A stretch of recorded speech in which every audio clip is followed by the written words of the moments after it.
오늘 우리가 읽을 하나님의 말씀은 에스라 4장 6절에서 16절 말씀입니다. 이제 감히 왕에게 아뢰오니 이 성읍이 중건되어 성곽이 준공되면 이로 말미암아 왕의 강 건너편 영지가 없어지리이다 하였더라. 아멘.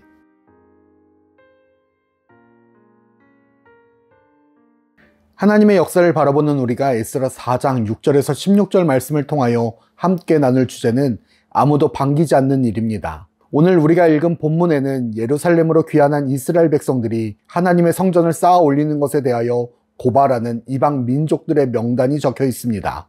디나, 아비삿, 디블렛, 아비세, 아렉, 바벨론, 수산, 대해, 엘람, 그리고 사마리아 성과 유브라데강 건너편 다른 땅에서 옮겨둔 자들까지도 다 반대한다고 이야기합니다. 분명 하나님이 예레미야를 통하여 말씀하신 일이고 그 말씀이 성취되어 고레스의 마음이 감동되어 시작된 일이었습니다. 그 모든 것이 하나님의 뜻대로, 하나님의 계획대로 다 이루어지는 것처럼 보였습니다. 하지만 그 일을 모든 사람들이 기대하고 소망했던 일은 아니었습니다. 그 일이 모든 사람들의 희망이고 미래가 아니었습니다. 하나님의 성전이 다시 세워지는 일을 시기하고 질투하는 자들이 존재했던 것입니다. 하나님 나라가 다시 세워지는 것을 반대하고 반기지 않는 자들이 존재했습니다. 그리고 그들은 적극적으로 행동합니다. 고발장을 접수하고 자신들의 의견을 왕에게 진술하며 이루어지지 않는 일들을 꾸며내며 예루살렘 성전이 완성되면 안 되는 이유를 선동하기 시작합니다. 자신들에게 그 어떤 불편함과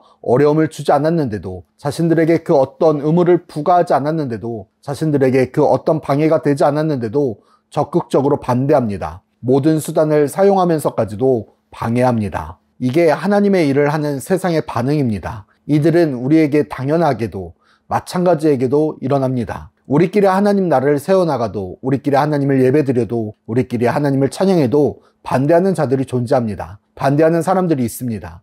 막고 이루어지지 못하도록 적극적으로 행동하는 사람들이 있습니다. 세상은 하나님의 나라가 이루어지는 것을 원치 않기 때문입니다. 그렇기에 이 영적인 싸움은 우리를 지치게 만들기도 하고, 포기하게 만들기도 하고, 낙심하고 실망하게 만들기도 합니다. 때로는 좌절하여 되돌아서게 만들기도 합니다. 그러나 오늘 우리가 말씀을 통하여 한 가지 알 수 있는 일은 하나님의 성전을 세우는 일을, 하나님의 나라를 삶의 터전에서 세워나가는 일은 그 누구도 처음부터 반기지 않았다는 사실입니다. 하나님의 아들을 십자가에 매달아 죽이기까지 반대했던 일이고 방해했던 일이기도 합니다. 세상 한가운데 하나님의 나라가 세워지는 일, 아무도 칭찬하지 않고 아무도 반기지 않았습니다. 아무도 잘했다 응원하지 않습니다. 박해하고 넘어뜨리고 무너뜨리려 할 것입니다. 그럼에도 불구하고 우리가 이 자리를 떠나지 않는 것은 하나님의 나라를 세워가야 하는 일이 지금 우리에게 주어진 사명이기 때문입니다. 그것이 하나님의 말씀의 성취이고 하나님이 우리에게 약속하신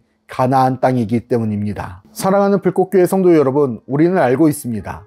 세상에 하나님의 나라가 세워짐을 방해하기 위하여 예수님을 십자가에 달려 죽었을 때에 예수님은 승리하셨다는 사실을 말입니다. 이를 통하여 우리는 알게 됩니다. 하나님의 나라를 세워가는 우리를 방해하기 위하여 핍박하고 박해할 때에 반드시 하나님이 승리하신다는 사실을 말입니다. 두려움 가운데에서 참고 인내하고 기다리면 하나님의 나라가 반드시 이루어짐을 우리가 믿기를 간절히 소망합니다. 우리가 이 믿음을 가지고 아무도 반기지 않는, 아무도 소망하지 않는 그 하나님의 나라를 우리의 삶의 터전에서 묵묵히 세워나감으로써 주님 오시는 그날까지 우리의 사명을 끝까지 지켜나가는 불꽃교회 모든 성도들이 되기를 축복합니다.